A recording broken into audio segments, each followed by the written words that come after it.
let's start off.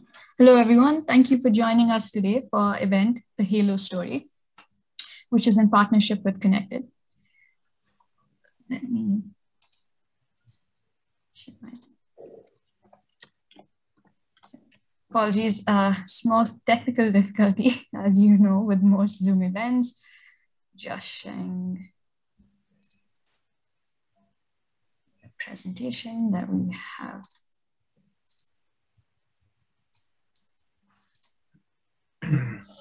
Anyways, so thank you for joining all of us today.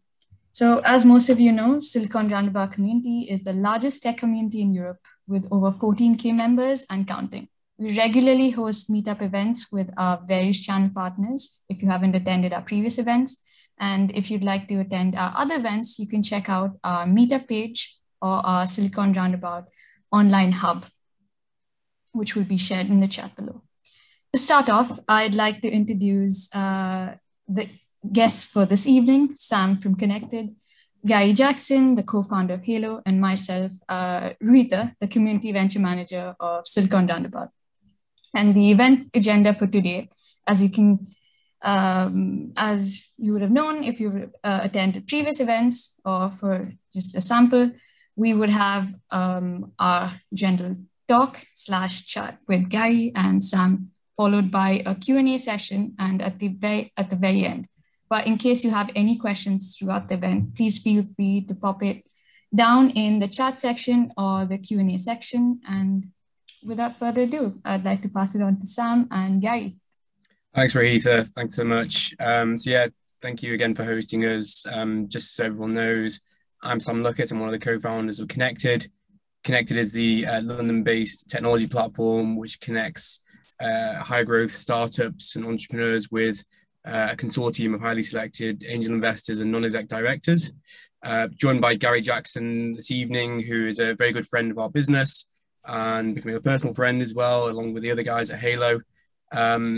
Gary, before we sort of jump into it, you've got probably one of the coolest and most different backgrounds of becoming a co-founder. Do you want to just quickly whiz through sort of your background, who you are, and then we'll get into sort of, where you've gone over the past few years as well? Yeah, sure. Originally I was actually a London taxi driver, driving a black taxi around London. Become quite entrepreneurial, I would say. Like my first entrepreneurial thing was probably when the iPhone come out. There's probably a lot of people who are listening now who don't even remember when the iPhone come out, but I do, which I think is about 12, 13 years ago. And I remember driving home in my taxi one day, just thinking, how could we use this new tool for the world that could help us as taxi drivers? So myself and two other guys who I was talking to at the time, Terry Runham and Russell Hall, we come up with the idea of doing journeys in and out of London for a fixed price because, and I'll probably go into this a bit later on, but I have this fascination with efficiency and filling dead mileage, and it probably come from this idea. So drivers was driving in empty all the time, and passengers was going home in private hire a lot cheaper. So virtually, we built a website that could connect to the iPhone, and then that would make them be able to put a fixed price in, and drivers could get a journey in and a journey home, and the customers would be happy with a cheaper price. Probably going back to the very, very, very early days, like that startup days, it's really hard. We brought two guys in to help us. One was a tech guy, one was said he was an e-commerce guy. They joined us, and we done the old simple founders thing where we're all in it together and we're all equal, 20% each, and off we go. And then we probably found that the other two guys didn't have as much passion as the three of us. And around the same time as we was probably struggling getting the tech was built, but getting that going, we met up with three other co-founders and ended up starting a company called Hailo, which at the time was quite successful. It was quite a funny story because when we met the guys, we was three taxi drivers and they was three like business people, and we was the ones who turned up in suits and ties, and they turned up in jeans and t-shirts. They looked worse in jeans and t-shirts, and we looked worse in ties and boots. So it's just, yeah, so with that, Gary, before we sort of shoot off, in the early days, so from ideation to the first, let's say, 6 to 18 months, what would you've obviously gone from industry expert, you've got domain expertise, the taxi world and so on. At this point, was Uber a thing, and if so, were you using that as like a bit of influence? And what happened in that sort of 6 to 18 month period of because a lot of people who are watching this now are probably in that window of ideation, some sort of scrappy product, thinking about funding. Talk to us about that sort of window there. Yeah, so after our conversation, we sat down, we went through what the product's going to be. A lot of people don't know, but they think that we launched in, I think it was 2012, but actually, or 2011, but we spent a year designing a product that drivers could use just so that when we launched, it was ready. So we've been through all that hardship of sitting there, and everyone sits there and goes, I want a product in 3 months and I'm going to miss the boat. We had that, but we always sat there quite confident. And I think it was because one is, I think we had quite a bit of self-confidence. And two is that we was working really hard on this project. So even though we'd come out slightly later than say Get, when we went to market, we was a lot more powerful. And we launched, remember, we launched black taxis only at that time. And we virtually had most of that market. So this was pre-Uber. So when we say about Uber, this was pre-Uber. And then what happened then is we had the taxi market, everything was going great. And then things like Uber come along, and accept rate within the industry was a hard one to get drivers to accept jobs because there was loads of work on the street. So it's like virtually going into a market that's doing okay, then trying to convince them, you know what, in years to come, you're going to really struggle unless you adopt this process. Trying to convince drivers was quite hard, but I would say that me, Terry and Russ, and we had a really good driver team, was really good at it, getting them drivers motivated and as best as we could. Got it. And in those first couple of years, I know we were talking before about even just stuff like mental health, but what do you think the challenges, what do you think the main challenges are for founders in their first 6, 12, and 24 months of getting something off the ground? From you're a sole founder, do you need a co-founder? Do you need people around you to support you? And if you could look back at a young buck of a Gary Jackson and say, Gary, you should do this, this, and this. This is my advice for you. What would that advice be? So in them early days, I would say there's probably not much I would change. I think we had it right. So we had Russ, who was more the spokesman. Russ was my other co-founder on the driver side. He was that speak to drivers, and Terry was the operational guy. I was really fortunate. I had a really good supportive team with the 3 driver founders, but also with the other 3 co-founders, because we was all doing our job. So they was doing their side, we was doing our side, and everything was going okay. So in the early days, I think everything was okay. Mental Earth, looking back, compared to what I am today, and you're probably all going through it as founders now when you're first starting up, is, when you dream, where you sleep and you're still thinking about work. I probably had that for the first 5 years, yeah. But that was okay. I had a moment last night. I had a moment last night where I woke up and sort of had shock and said something in the middle of the night, work related, and then just shot back down and remembered this morning that something very surreal happened in the night. No idea what it was, but yeah, I can completely resonate with that. And how would you advise someone sort of in the earlier stages to try and combat that and look after themselves? So this is my opinion now. And by the way, if you talk about mental health, and I'm probably skipping more forward now to probably later times, and I relate to mental health as sometimes waking up like your morning. It can get to that as a founder, and there were times when that happened, and there was probably more frustration with. I love the tech side of it, and I'll get frustrated that the tech's not being built. But at certain times, remember the Hailo story was a 10-year story, so I'm probably dipping forward here and going back. So most of the times it was great, but there was times, when you're taking all that pressure on your shoulder, And yeah, I think try not to do that. Bring people in to help you. I've been really fortunate. My family's been good as gold. I mean, I've got 4 kids. My wife, God knows how she puts up with me every morning saying, I've got a new idea. What do you think?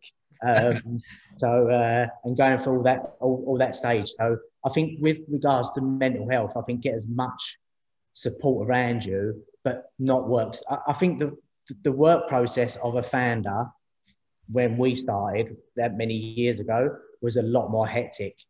You know what? I listened into a Clubhouse meeting, and I think I've done Clubhouse about twice. And I went on one Clubhouse, and there was an investor, and the investor said, "I make sure that my founders are working 24/7, 7 days a week, and I'm paying them as little as possible." And I just switched off from it there, because I think founders are forced to take a lot less money than they should, because they're clever people, you know. We're all clever people doing what we do, and we could all make more money elsewhere. Is try not to take all the pressure on.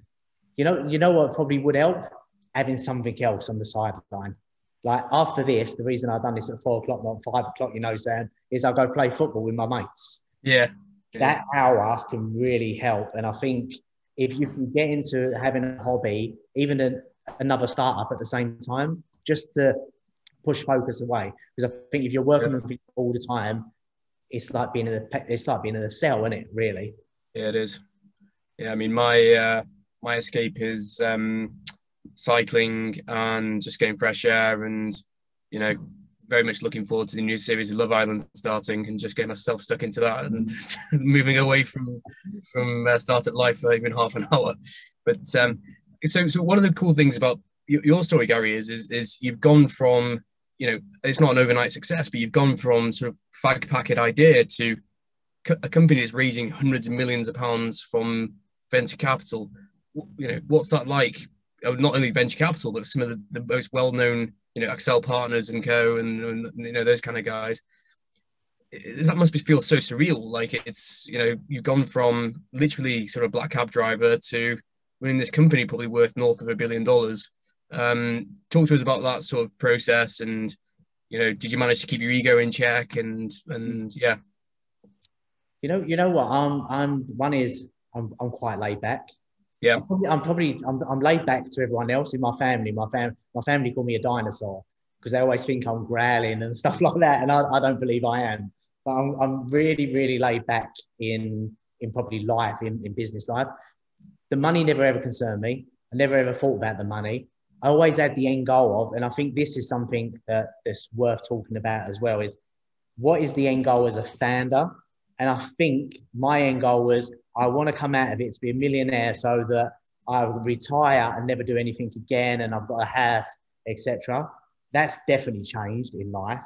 And I was thinking, when I come out of Freenow 18 months ago, and I was thinking, wait a minute, what is success as a founder? And I stood there and I thought, what is success as a founder? Is it coming out as a unicorn?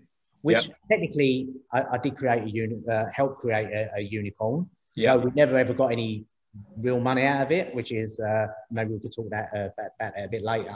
But yeah, it's more of a case of I've lost my train of thought. Ask me another question.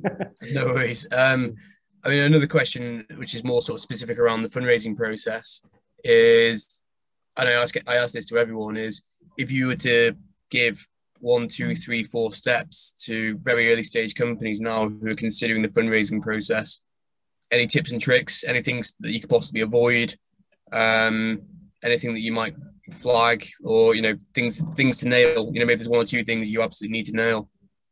So I'd rather go, like, instead of saying how help, I'd probably look into how things should change. So how can you help? Obviously, I've got startups myself, and it's really hard to get funding. It's not easy. There's not like a really flick of the switch and off you go. And most people can get a decent presentation and get that going and try and sell their story. But I think things have to change. And what I mean by this is that I think it's 9 out of 10 startups fail. Yeah. But no one ever questions why. Yeah. They just keep on moving. And like, so I had an idea recently, and I thought, you know what, the founders going forward, they all take bad pay cuts to do it.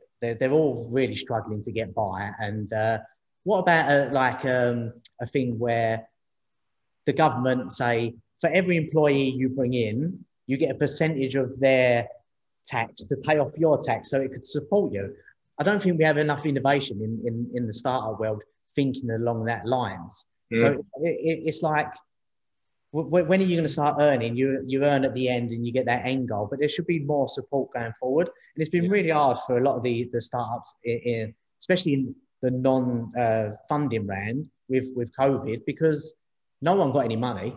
Yeah. There was no support. There was support for ones who had gone out and got 250,000 and then, we'll give you another 250,000. But the actual new startups never got any support from this government, which is probably wrong. So it's probably the hardest time to be in a startup. I also think we have to become a bit more US fired in startup.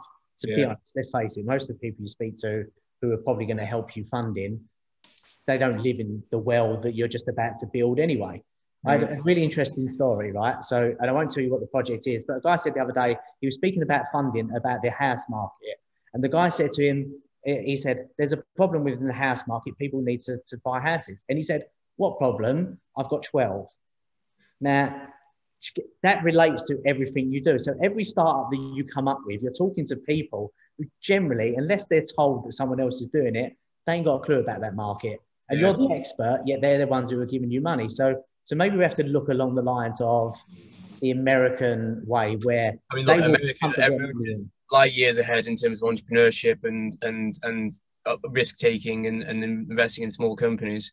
You know, that's something that we at Connected feel extremely passionate about, is the education around wealthy individuals and first generational wealth who have made money through enterprise and then passing it back on to the next generation. You know, going back to your sort of 1 in 10 as a success model in startups, Gary, I think that, you know, something I've noticed is that you can actually, when you become quite experienced looking at companies, you can get those 10 companies in front of you, and you could probably say, well, these are the 2 or 3 that I think will be very successful. And then here's like another few that if you give them the right resources and help them with personnel and some planning and various other things, you significantly increase the probability of success there. And then, you know, in that 10, there's always the 2 that are just doomed and, you know, destined for failure, because that's just the nature of entrepreneurship. But I completely agree and resonate with you there. I think that infrastructure, resources, the right personnel, access to the right capital, all major contributors to, and look, you know, the thing is as well, if these companies go on and grow and everything else, they'll employ more people, pay more taxes, all that kind of like positive, it attracts foreign investment, all that kind of stuff. It's all you know, a positive view on the ecosystem. Yeah, and even down to the loyalty of the country that's doing it.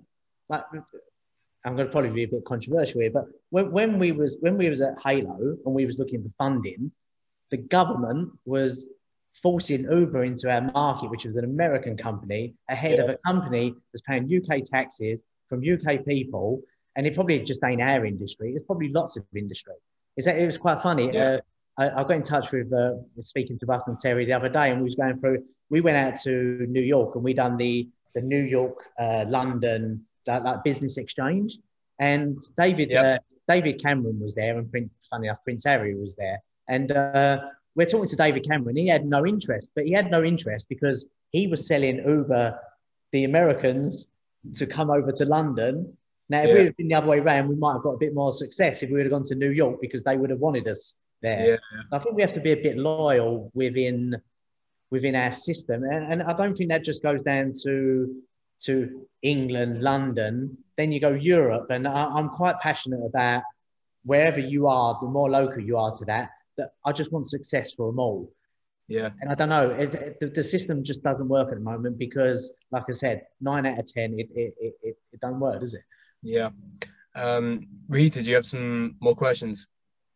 Absolutely. Actually, I want to touch upon one of the, well, we were having this discussion before we jumped onto the webinar, but you mentioned about being in the UK before Uber had come in and just around when Get was there. But you'd taken about a year for product research. And based on what a lot of questions we get from startups, I wanted to ask, how important do you think market research is for an upcoming startup and developing your product, understanding your customer market before actually bringing it to the market? It is absolutely massive. The one thing that we knew when we launched, we knew drivers. Between me, my driver team, and that, we probably spoke to every taxi driver in the whole of London. So we're speaking to them all the time. So you can't get more better market research than that. We used to take the product in, they'd help us build the product. But I also think, I can't understand the market research. There's a lot of market research you can do yourself. And what I tend to do is I quite easily put myself in someone else's position. So it ain't that hard to put yourself in someone else's position. Maybe it's because where I come from, and I was brought up in East London, and I've had that life going forward, and maybe other people can't do it. But I can tend to look into how someone else could feel about a product, how someone else could feel about a market, would they like it, etc. So it doesn't have to be my life. It could be other people's lives that I tend to get into. But going back to research, it's the most important thing. But I also think you have to sometimes admit that you're not right on some things as well. That's the thing you learn going forward as well, is because sometimes you go, this will definitely work. And then you go to your customers and it don't work. But it also works the other way around, where sometimes you have to second guess what the customer wants. Yeah. Right. And what I'd like to pride myself on is, if I ever come up with an idea, I'd hope to get it right 8, 9, 10 times out of 10, that you know what people want. So when it gets launched, you actually know. And I think that's just getting into your customer's mind. One thing I'll just quickly ask you, sorry to jump in, Rita, is, and I might be wrong here, Gary, but I think you told me that one of the challenges you had was that Hailo was a black cab company, which was, the black cab is a national treasure of the UK. And if you go and try and take that to the US, there's a cultural rebuttal. I like, go-to-market strategy and international expansion and so on and so on. And that's one thing that you have to sort of really consider. What was the major sort of challenges there in terms of, you guys being black cabbies and trying to remain passionate to your brand, but then having to go and apply it to another culture? So we had it really hard, because what happened with it, we was really great at marketing. We knew what drivers thought. We knew how to talk to them. So a lot of our stuff was about how we was a black taxi company, and we was a black taxi company forever, and they helped us build it. So we was great at selling that. But like anything, sometimes you have to pivot. We got to a stage where, just talk about, one, we went into private hire at the wrong time. And I think you have to be wary of who's in control at certain times, because we probably had a board who forced us into going into private hire when we probably thought we were 6 months away from winning the whole market. So we ended up going private hire, and we lost lots of drivers, etc.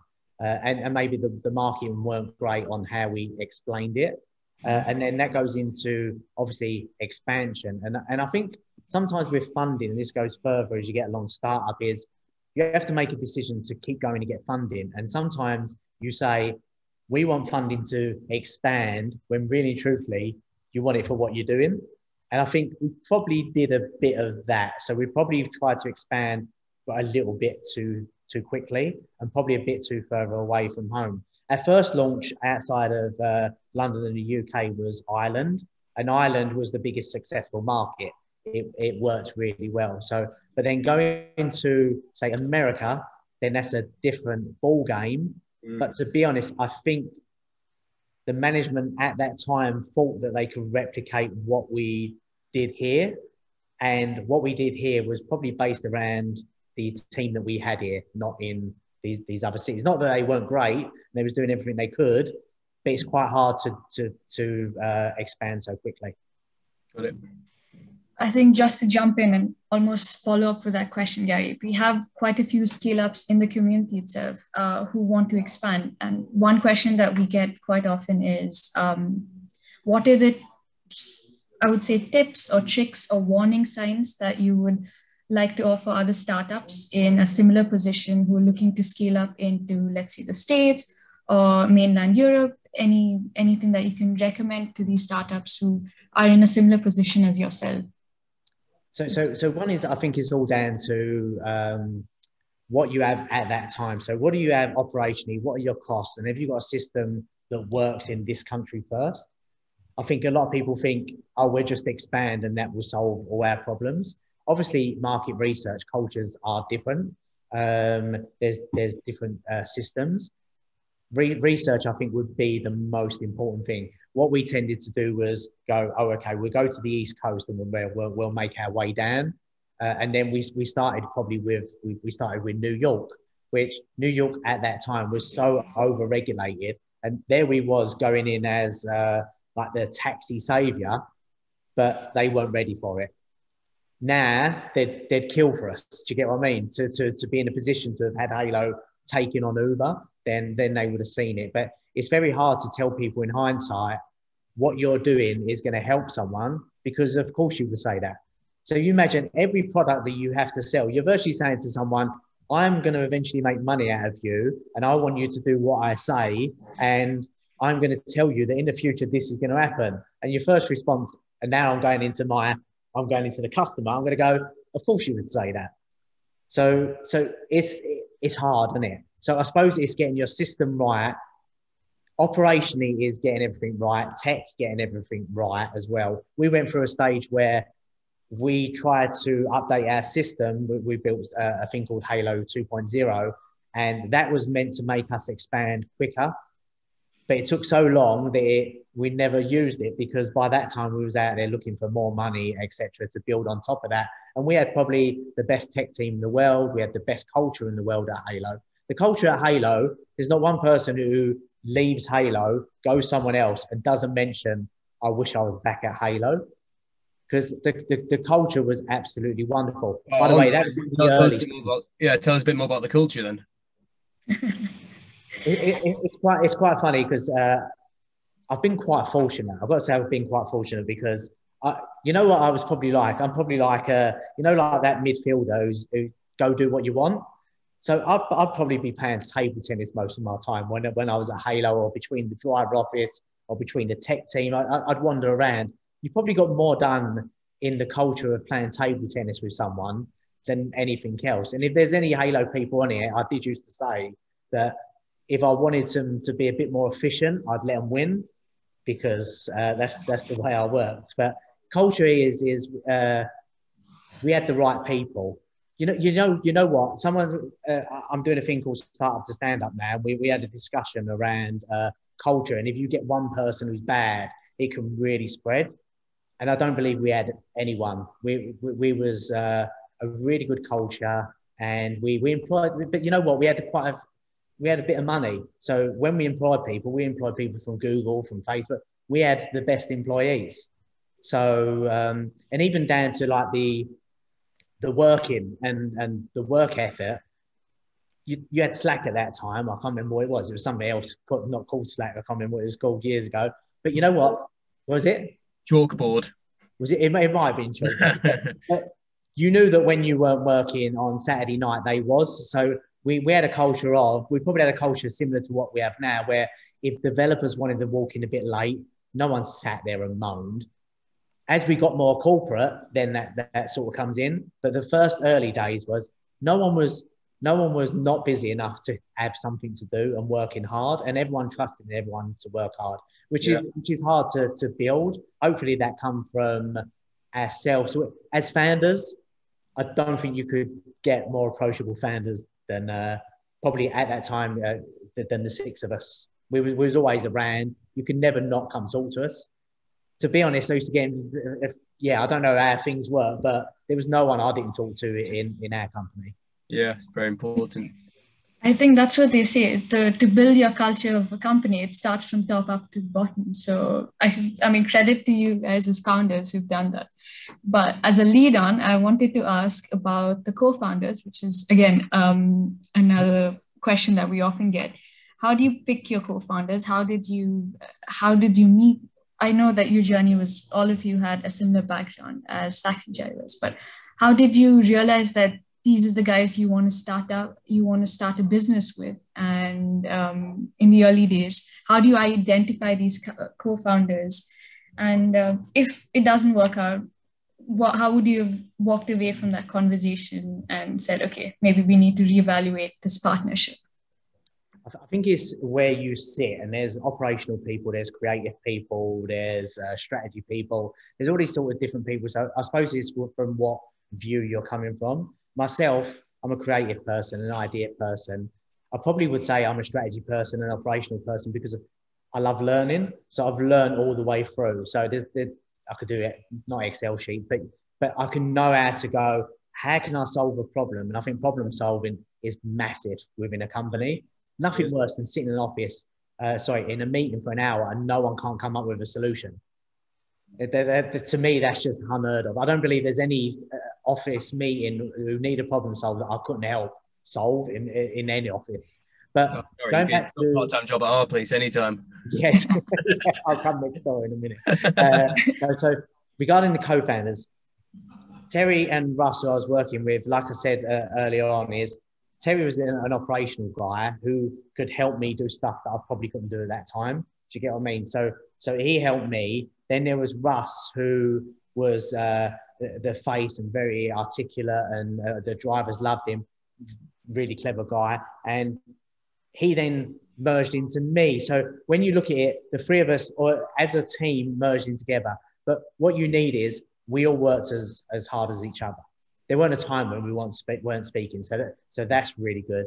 We was really fortunate to meet up with Ron, Jay and Casper was the other co-founders of Hailo, because they had expertise that we didn't have.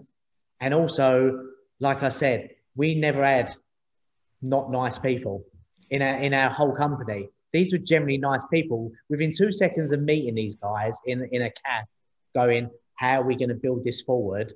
We was talking about our kids. And I remember speaking to Casper, who actually works in your office, in Sam's office at the moment. And we were talking about, it couldn't have been Call of Duty because it was 12 years ago. It would have been like a PlayStation game. And we just chatted. And I think that's probably get people who are generally nice people. But as the world goes on, and by the way, I always say this in life, I don't hate no one. Like you would think, oh, Uber this, Uber that, trouble that we had with private, I don't hate anyone. Like everyone, I honestly can't, in the last 12 years, pick out someone who I could say I don't like. And that's in business. So I must have been okay within that business front. But going back to a taxi, a lot of people go, I had loads of bad taxi drivers. Them taxi drivers are rubbish. And generally, they probably need to look at themselves, because they're the ones who are the ones who are putting off that bad energy. So I'd like to say that just get people around you who are good people. And generally, 99% of people are good people, aren't they? Yeah. Nice. One more question for me, actually. Do you ever feel like getting back in the cab? Getting back, you know what? I would never, and maybe this is where I come from. The taxi game is a great game. I used to love picking people up. You imagine, you can hear the way I talk. You imagine picking someone up new to have a conversation with. Yeah. That's my game. And you know what? 99% of taxi drivers are exactly like that. Within 2 seconds of being in a taxi, I can find out how much you earn, where you work, what's your religion, that's the sort of thing it is in. So I would never say never go back into a taxi driver, but I would like to help make the taxi drivers more successful, because it is my passion. I feel I've not done it yet, and I'm working on some stuff that I'm hoping that will eventually bring them heydays, not just the taxi drivers, but to everyone, because I want everyone to succeed. I want everyone to earn more money. And if someone's in a job where they're not earning enough money, is there a way to make them earn more money? Then I'd love to help do that, because that's down to efficiency. Yeah. Cool. Should we answer some questions, Reed, or do you have anything else? I think that's it from my end, but I think the audience is buzzing and we have quite a few questions ready for Gary. So just to start off with, I think this is from Miles, and he wanted to ask you, Gary, after gathering your co-founders from a technical perspective, what approach did the team take? to one, build the app/website along with the technical foundation, to getting investment? So to start with, I said there were 6 co-founders. There weren't. There was tech guys who was absolutely brilliant. We had Jose and Martin from the beginning, who was the CTO, who ended up being the CTO, and Martin went off to start Raveling. By the way, I think the culture of business should be, if I start a company, I want someone from that company to go off and start another company, because that's the way it should be.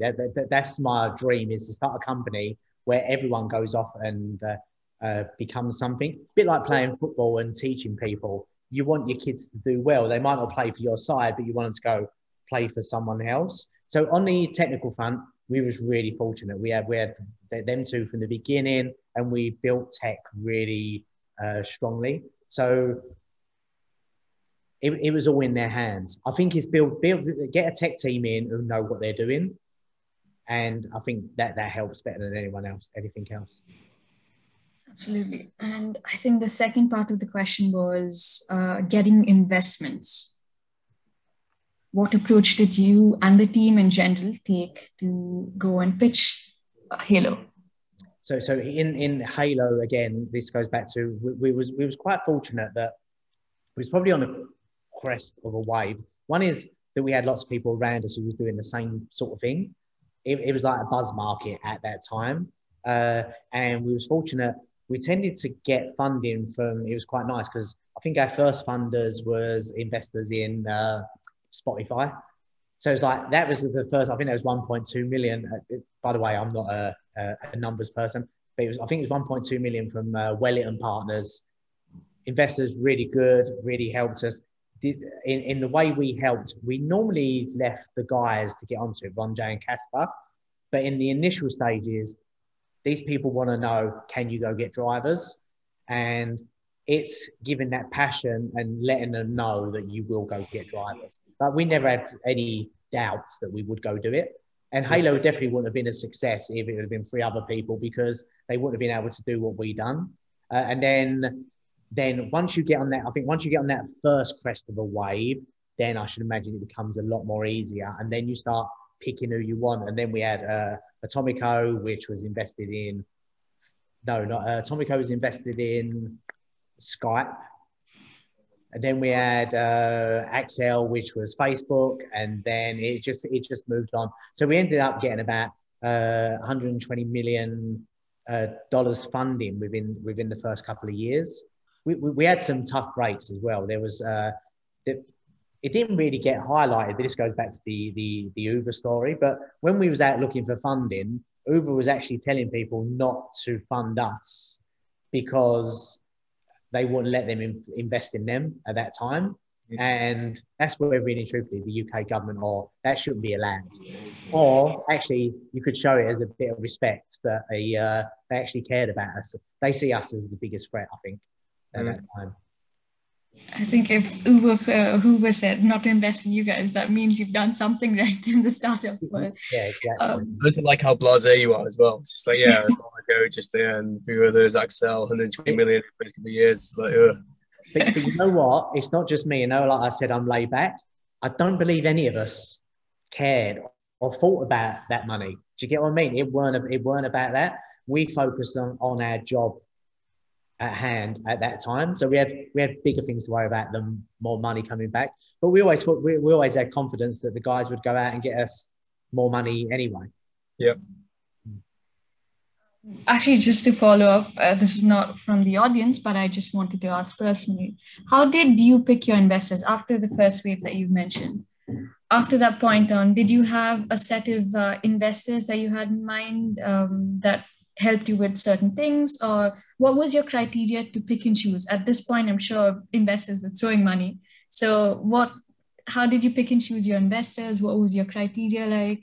What sort of people were you looking for as investors to kind of push you guys on ahead? Yeah, I think at first it was more about who the investor was and who they'd invested in. On the help side, I'm not sure whether we got lots of support. I think it's where you are and further forward. So I think they help you in the first instance because they want to help. I think it's as you go further forward, and then probably some of them then get diluted, they don't become as powerful in that structure. And then the ones who are putting in money a bit later, who are less knowledgeable about or don't know how the business works, then they start heading decisions where if you haven't got a really powerful CEO, then, and we probably didn't at that time, won't turn them down into doing stuff that they didn't want to do. So look, I think Ron always said, Ron was my fellow co-founder, said like Sequoia and all the big ones, they're the ones that we really wanted. Once you get past that stage, I suppose it's then looking at strategic partnerships. And that's what happened with us. We started to run out of money, and then we ended up merging with Mytaxi. A lot of people think that Hailo was bought by Mytaxi, but it didn't. It merged as one. Well, I think now on to the next question as such that we have. This is from one of our attendees, and they were asking if there was one piece of advice that you'd give to an early stage startup, what would it be? One piece of advice. It's really hard because I'm 10, 12 years down the line. So most of my things are probably not boring, but like experience wise. And I think it's hard, even if I come out with something and say, this is what you should do, you're young and you're in a startup and you probably couldn't do it anyway. As a startup, it depends on, is that a life choice or is it something that's going to make you succeed? I think you said earlier, know your customer, that's the way to succeed. Yeah. You know how I would do it? One thing I was thinking is, don't look at the company you're in now as the long-term goal. Look at it as a stepping stone to the next thing. And you know what? That's probably one bit of advice I probably did wrong.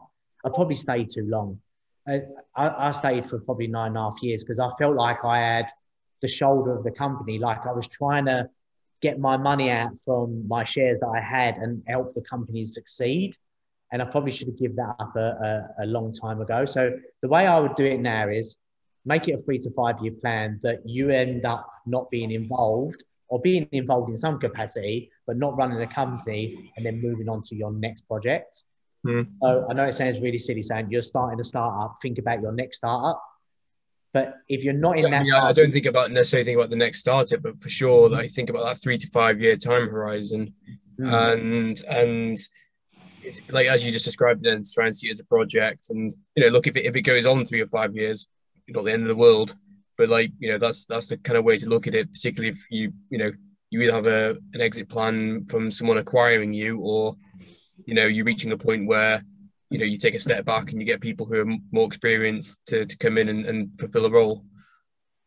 Yeah, exactly. Work out the system. When you think about it, it's a bit like, I always put it to like a football analogy, but especially making your way up the leagues. And if you're a manager at the bottom and you're doing really well, but when you get down and the money becomes bigger and there's egos to manage, etc., then maybe that's the time. And it doesn't mean you have to move aside or anything, but just think to yourself that if you just think this is your end goal, especially at the young guy's age, you're probably very much mistaken. Listen, no one gets out, even if you're really successful, and then goes, that's it, I'm done. So it's better to keep learning in life and then moving on to the next challenge. Hopefully your first one will be a success that then gives you the money to do that, because I think that's really important as well. Yeah. So the next question is from Ross and Osman. I'm combining both your questions because it's along the same lines. So the question was about your first investments. How much did you happen to raise? From whom did you raise it from? What stage were you at specifically? Pre-revenue, post-revenue, pre-product build, at what stage? And how did you make your first formal pitch to investors? I mean, most of it we've spoken through anyway, the investment role. I think, and I'm not 100% sure, but when we joined up with the 3 guys, I think they had a bit of angel investment in between. Like, they was quite fortunate to have that. And I know not everyone has that. It's like when they say, go, like, what we want you to do, we want you to do a startup and go ask your friends and family. And you go, my friends and family have got less money than me. Do you get what I mean? I'm not going to go to them and ask them for money, because if I did, it probably amounts to about 30 quid. So, so that's fine if you're in a fortunate position, but not everyone is in that position. So, yeah, it's a really hard thing. And like I said, I think that 9 out of 10, something has to change and something has to come along. Now, I'm part of Connected as an advisor, NED within there. Them sort of systems are really good as well, because if you can get on there, and let's face it, Sam, you're probably too cheap. Like for doing it, it's a good technology. Actually, it's even a good learning curve to do it that way. So on the investment front, I should imagine get along that lines. But we didn't have that in our days. So we had that friends and family. It was funny. I've just done some share certificates, and if I look back at my Hailo share certificates, I think it was on a piece of crappy old printed paper. I don't even know where it is. So hopefully I'll find it one day when the money does come in, if it does. But the new ones, you've got other ones who digitize it for you, and it's all there and it's all done. And I suppose blockchain would be a great thing. I don't know if anyone's done that yet, so that could be my next next idea. One thing at once. Yeah, blockchain for startups would be good for the funding rounds. But yeah, go on. I guess maybe you might be getting your next startup idea right on this event itself. But yes. So we have another question now, and I have to preface that our community is fairly technical in division. So we have tech, we have our engineers and developers, as well as startups. So we have a proper mix. And I think this is a good mix of both. So the next question is, lots of startups don't have enough funding in the beginning, which will make them outsource their technology works. What's your take on outsourcing, and how do you find the right partners for your technology? If I go back to 12 years and when we started Hailo, like I said, we had the best tech team in the world, but that was 10, 12 years ago, and it was a different world then. Apps had just come out. No one knew about apps. I suppose it's similar to blockchain now, that something's coming along, and outsourcing, actually, I'm working, advising a company at the moment who do outsourcing tech called Neioto. And I'm looking at that system and I'm thinking to myself, do you really want to bring in full teams to run a system, or do you want to bring in outsourcing, which makes you get there quicker? I think it really depends on who the company is and whether you want to be a tech company, you want to be an operational company. I think it's all about quickness, isn't it? What gets you there quicker? What gets you there in the first place a bit cheaper? I think I've got my own opinion on this, and we do outsource, so I'm obviously biased in making a decision, but I think that, as you just said, Gary, now startups are all about speed to market, being as cost efficient as you possibly can. And, the founding team have to make a decision as to where best to allocate cash. And if you can, with the outsourced companies, there's a lot of low quality ones. I think if you can have some reliable, trusted people who can recommend and help direct you as to where good outsourced companies are, and if anyone in the audience is looking for someone, we can definitely make some recommendations as well. But to me, it makes a lot of sense to utilize outsourced tech functions, particularly in the earlier days. Yeah, or even a mixture of both. Where I think you have to have someone techie within your. Of course, I mean we have exactly that relationship as well. Yeah. Because I'm absolutely not a tech co-founder. So you need a reliable, on the ground person who can sort of test things and everything else. And we're very fortunate. We've got a fantastic chief product officer who troubleshoots all that for us. Yeah, I think that is probably the way forward. Though if he was a tech guy, he's probably thinking, no, everything has got to be. I'm not saying it shouldn't be. I think it depends on what company you're building. It's very hard in the first instance. It's very hard for startups, for someone to say, you know what, get it built and then we'll look into it. Because let's face it, as startups, we've all heard it, haven't we? We've all heard it. I've got this really good idea. What have you built? No, I'm talking to you. so I can get some money. Yeah. Build the technology. Well, build the technology and then they'll give you some money. And it's like, it's very hard. So I can see why people are swaying towards that. If you can get a decent company, and like you said, recommendations are always good. Yeah, referrals is like, it's everything. And, if you're uncertain, don't go for it. Try and get as many testimonials as you possibly can. Then that's the path that we took as well. So, yeah. And so this is another question again about your co-founders as such, but the audience wants to know if you ever consider working with Terry and Russ again. And how do you feel about that? Who was it? Was that Terry and Russ who asked that? I was going to say it's anonymous. It's anonymous. It's anonymous. Take that one offline.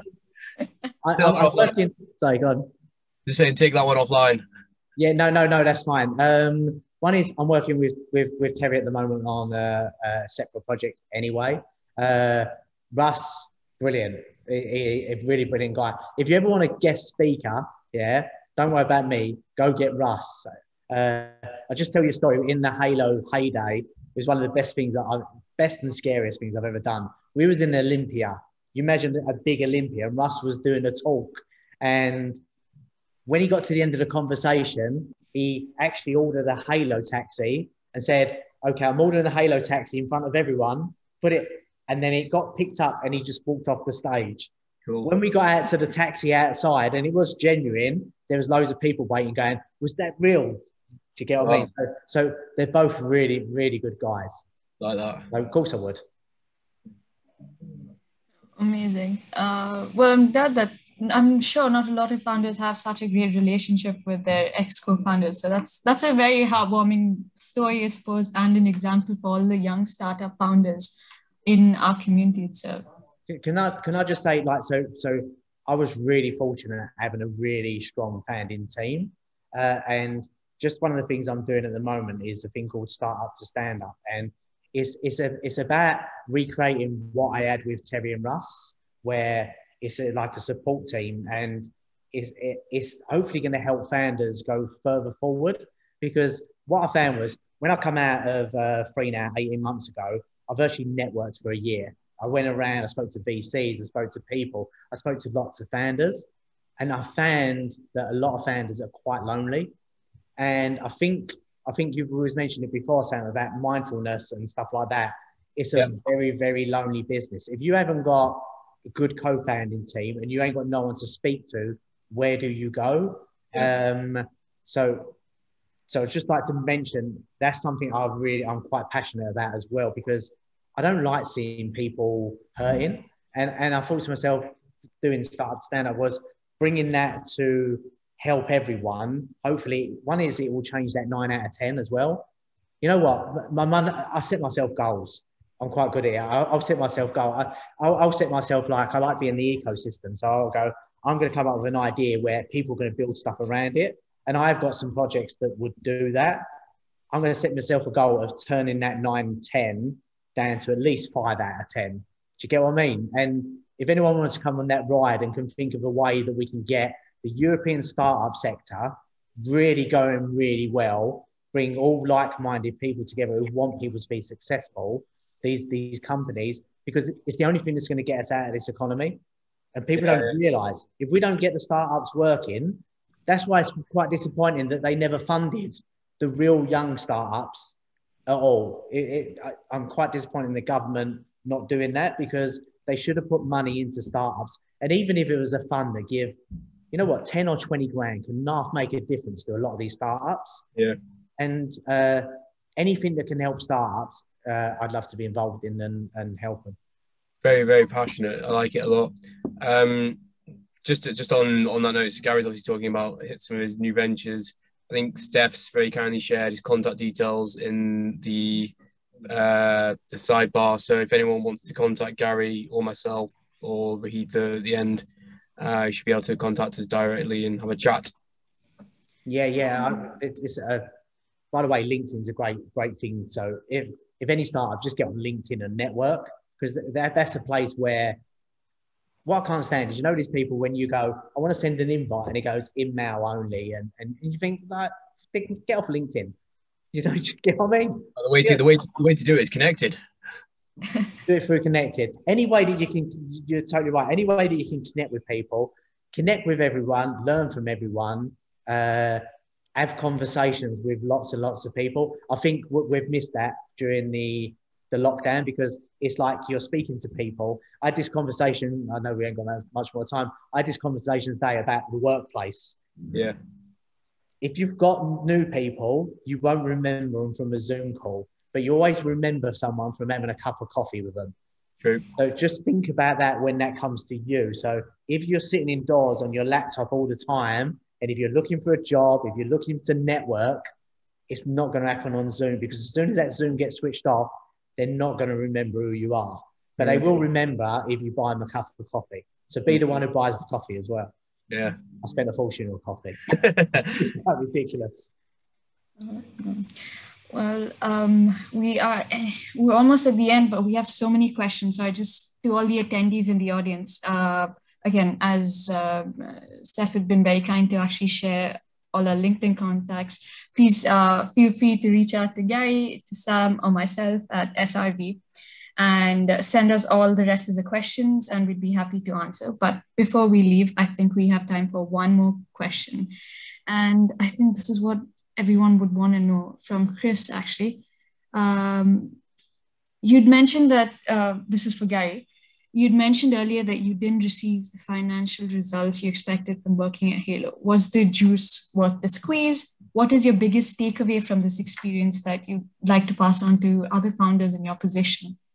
Yeah, okay. So we spent a lot of time, and I spent a lot of time at Hailo, Mytaxi, through to Freenow. And have we been compensated for what we put in and what we achieved? Remember, what you have to understand, one is we created £1 billion company, which is now Freenow, which is quite annoying when you're watching the football and they've got an advert. Yet when it comes to paying out our shares, they're a bit tight in doing it. So that's one thing. Is it worth the squeeze? I would look at it back to, from the beginning, I'd probably look forward and go, no, because I expected to have millions of pounds and be living in South Banks, you know, and you dream that as you're doing it. I don't know if every founder does that, but I've lived everywhere anyway, because it's all in your head. So was it worth it? Yes. Probably I wouldn't have stayed as long, and believe it, to be honest, if I didn't stay as long, I don't think it would have been as successful as it was. So have I been compensated, or have the founders been compensated enough? Not really. Hopefully something might come soon, but it is a bit of a bugbear, and I know it definitely is for Russ and Terry, that we started a company that's ended up being really successful. And that's why I'm saying there has to be other ideas around. It's not just the end goal that you get out of it. So coming up with ideas how you can benefit along that way. So yeah, it's not a sore point, because I've got focus on my new stuff, which, by the way, I've got a new project that I'm working on, which will be bigger than Hailo. So if there's anyone out there who wants a chat, give us an email. Love that spirit. Love that spirit. Cool. You're on mute, Vahita. Oh, the Zoom difficulties. Anyways, I'd like to just thank Gary and Sam for hosting this amazing panel, and thank you for talking to us. I know there's so many founders in the attendees itself or the community who really value your insight. And yeah, I think thank you from my side. And I would just want to share the next events for the community itself. Our next upcoming events as such are the next upcoming events are with Connected itself. If anyone's interested, they can come join us on the 15th of July, where we have a fireside chat with Mike from London FinTech Podcast. Our next event in partnership with Wholesale Investors is on the 30th of June for UK tech investors.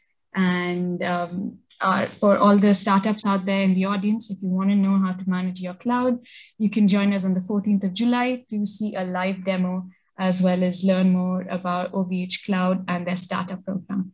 Anyways, as of now, I'd like to again thank Kai and Sam and the audience for being so receptive and for being active. And yeah, one last thing, actually. Sorry, I completely forgot to say this before. Very quickly, on Tuesday evening, we're hosting an event with 4 very experienced technology startup-facing lawyers who are basically just going to help run through the whole ecosystem from an entrepreneurial perspective of legal things that people need to consider. So Tuesday night, anyone's interested, send me a message and we'll go from there. Perfect. Thank you, guys. Thank you, guys. I hope everyone has a great evening. Bye-bye. And take care. Bye-bye.